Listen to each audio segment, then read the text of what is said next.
हमारे चैनल को सब्सक्राइब करना न भूलें। यहाँ हजारों कहानियां हैं आपके लिए।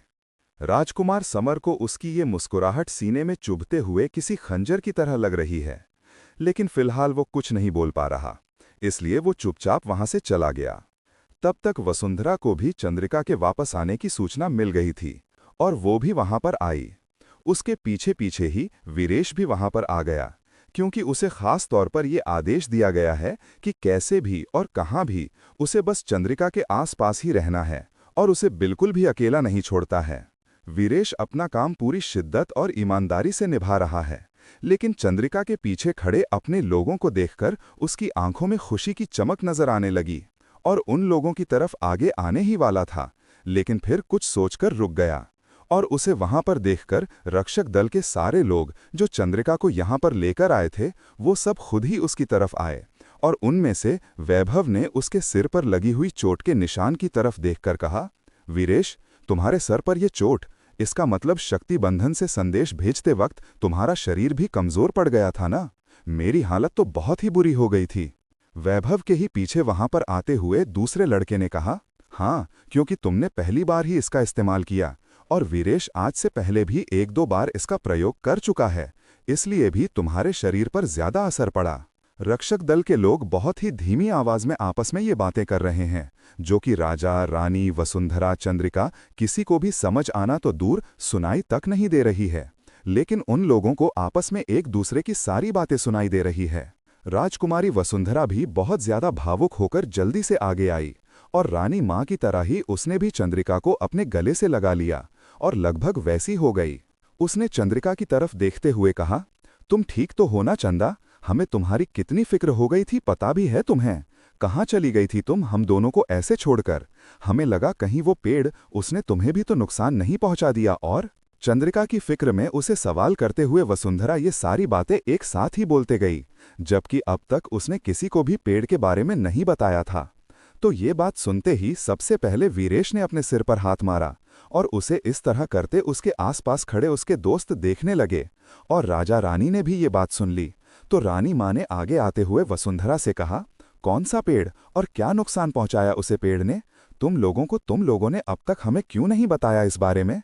अपनी माँ के सवाल सुनकर राजकुमारी ने जल्दी से सफाई देने वाले अंदाज में कहा, नहीं नहीं माँ, वो जब चंद्रिका खो गई थी ना, तब हम तीनों ही एक पेड़ के पास खड़े थे और फिर वहां से जब वापस आने के लिए मुझे तब ये वहां पर नहीं थी, तो मैं इसे वही बोल रही थी कि पेड़ के पास से तुम कहाँ गायब हो गई थी अचानक और इसे कोई चोट तो नहीं आई, यही पूछ रही हूं मैं बस। सवाल भले ही सिर्फ उसकी माँ ने किए थे, लेकिन जवाब के इंतजार में उसके पिताजी और वहां खड़े बाकी सारे लोग भी उसकी तरफ ही देख रहे थे।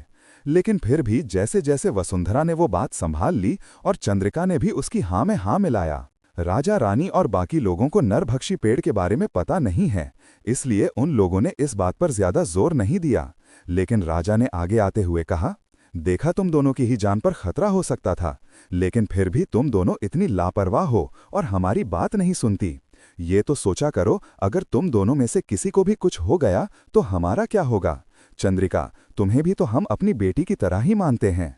राजा की बात सुनकर चंद्रिका ने धीरे से हाँ में अपना सिर हिलाया और तभी वसुंधरा ने इस तरह धीमी आवाज में माफी मांगते हुए कहा, हमें माफ कर दीजिए पिताजी, हम दोबारा ऐसी भूल नहीं करेंगे और हमें पता है आप सब हमारे लिए चिंतित रहते हैं और हमने आप सबको अनजाने में बहुत परेशान किया है ना? वसुंधरा के इस तरह से माफी मांगने पर उसके माँ और पिता दोनों ही बहुत जल्दी से पिघल गए और अपनी बेटी को और ज्यादा कुछ नहीं बोल पाए, क्योंकि वो उसकी हालत समझ सकते हैं कि उसका वहां से बाहर जाने और घूमने फिरने का मन होता होगा, लेकिन वो पूरी तरह से उसे महल में ही कैद रहती है, सिर्फ उसकी सुरक्षा के नाम पर। लेकिन फिर राजा ने आगे जाकर वसुंधरा के भी सिर पर हाथ रखा और कहा, उम्मीद है तुम इस बार अपना कहा निभाओगी, क्योंकि तुमने देखा ना चंद्रिका कितने खतरे में पड़ गई और अगर रक्षक दल के लोग हमारी सहायता न करते तो शायद वो अभी भी उसे जंगल में भटक रही होती ना। नहीं, ये तो नदी के किनारे तक काफी करीब आ गई थी और हमें वहां पर ही मिली, लेकिन वहां पर कोई। वैभव के साथ खड़े नीरज ने राजा की बात का जवाब देते हुए कहा, लेकिन वो पूरी बात बोल पाता उससे पहले ही वीरेश ने उसका हाथ पकड़ा और आंखों से उसे चुप रहने का इशारा किया, तो इतनी बात बोलकर वो चुप हो गया। चंद्रिका ने भी राजा और रानी से माफी मांगी और अब बाहर न जाने की बात पर राजी हो गई। अब वो दोनों लड़कियां सही सलामत महल वापस आ चुकी थीं, तो इसलिए राजा रानी किसी ने भी उन्हें ज्यादा कुछ नहीं कहा और उन्हें वहां से अपने पक्ष में जाने के लिए बोल दिया। और वसुंधरा चंद्रिका को तुरंत ही अपने साथ लेकर अपने कमरे में आ गई, जबकि वीरेश में राजा से अनुमति कुछ देर रक्षक दल के अपने साथियों से बातचीत करने के लिए, क्योंकि उन्हें कुछ जरूरी बात करनी थी, तो राजा ने उन्हें अनुमति दे दी और उनके लिए एक कक्ष भी तैयार करवा दिया जहां पर बैठकर वो लोग आपस में बात कर सकते हैं। कहानी जारी है।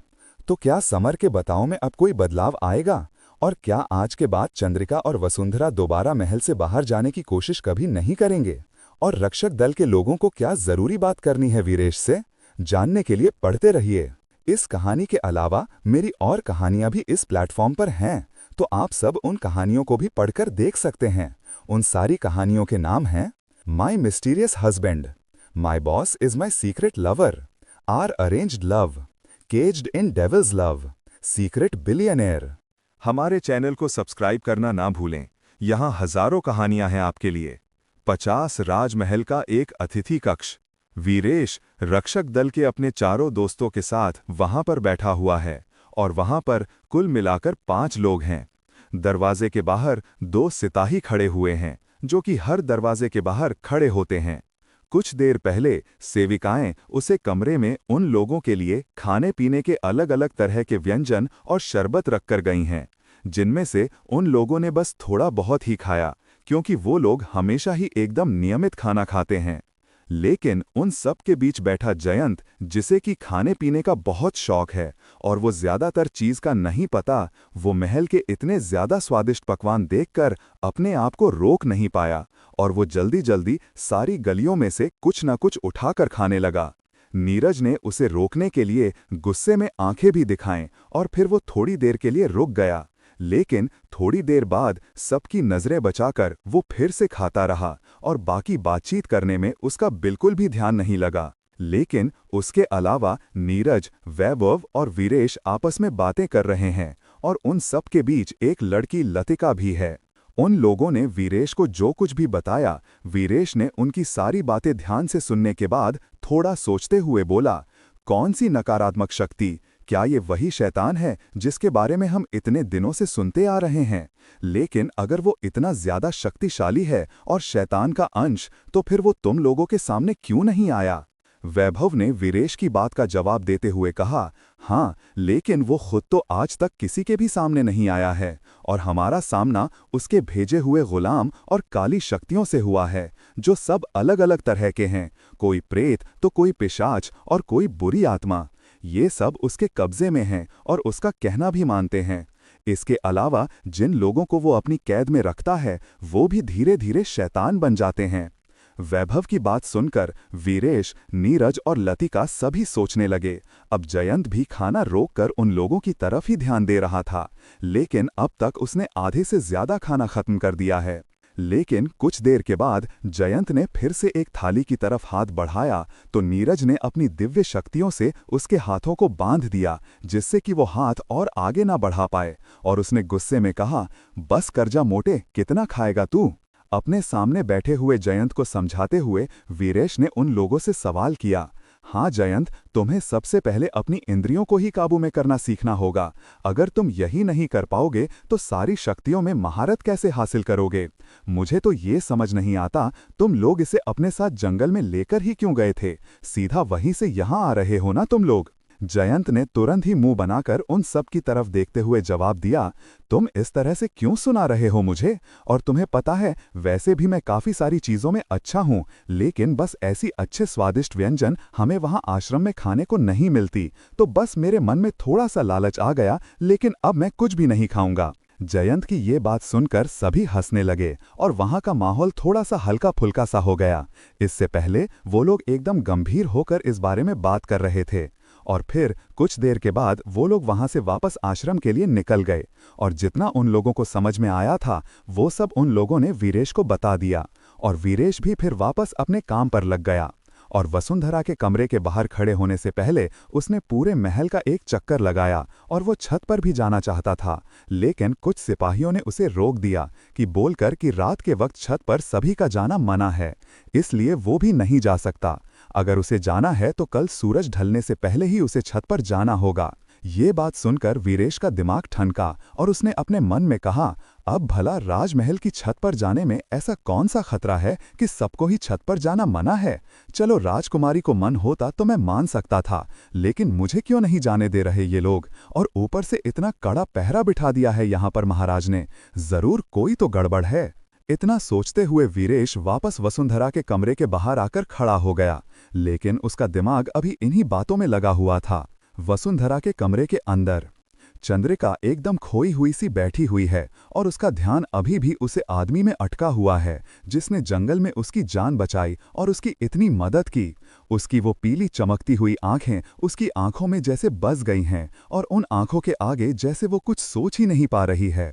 चंद्रिका ने अब तक उस आदमी का चेहरा नहीं देखा है, लेकिन फिर भी उसके मन में उसकी एक बहुत ही प्यारी और मनमोहक तस्वीर बन गई है, जिसके बारे में सोचकर वो मुस्कुरा रही है। और उसके सामने बैठी हुई वसुंधरा बार बार उस जंगल के बारे में पूछ रही है कि वो वहां पर कहाँ गायब हो गई थी, और उसे नरभक्षी पेड़ के बारे में भी बता रही है। लेकिन चंद्रिका का ध्यान बिल्कुल भी उसकी तरफ नहीं है। वसुंधरा इस तरह रानी और उत्साह के साथ सारी बातें चंद्रिका को बता रही है। और तुम्हें पता है चंदा, वो पेड़ बहुत ही खतरनाक था। तुम्हें पता है उसकी जड़ें हमारे पैरों में लिपट गई थीं, और देखो हमारे पैरों में अब तक चोट लगी हुई है। अब तो पहले से काफी ठीक हो गई, लेकिन उसे वक्त तो काफी गहरे जख्म हो गए थे हमारे पैरों पर, और हम चल भी नहीं पा रहे थे। लेकिन तब वीरेश ने हमारी मदद की और हमें। इतना बोलते हुए वसुंधरा भी एकदम चुप हो गई, जैसे ही उसे उस लम्हे के बारे में याद आया जब वीरेश ने उसकी मदद करने के लिए उसे अपनी गोद में ही उठा लिया था, और कितनी दूर तक वो उसे उसी तरह गोद में उठाए हुए चला था। कहानी जारी रहेगी। इस कहानी के अलावा मेरी और कहानियां भी इस प्लेटफॉर्म पर हैं, तो आप सब उन कहानियों को भी पढ़कर देख सकते हैं। उन सारी कहानियों के नाम हैं my mysterious husband, my boss is my secret lover, our arranged love, Caged in Devil's Love, Secret Billionaire,